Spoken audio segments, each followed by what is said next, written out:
How to fix can't join friends in Minecraft World in Minecraft Bedrock Edition. This is an easy fix. All I have to do first is launch your Minecraft Bedrock Edition client.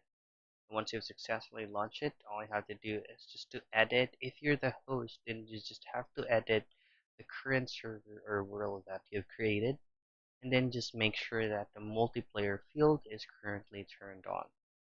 Now the other thing that you can try is to remove all the resources packs, because it could be one of the factors why you are not able to join your friend's Minecraft world. Now your last resort is to sign in and sign out to your Microsoft account.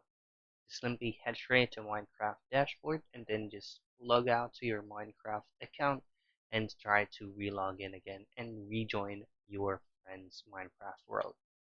So those are the things that you can do for you to be able to fix can't join friends Minecraft world in Minecraft Bedrock Edition.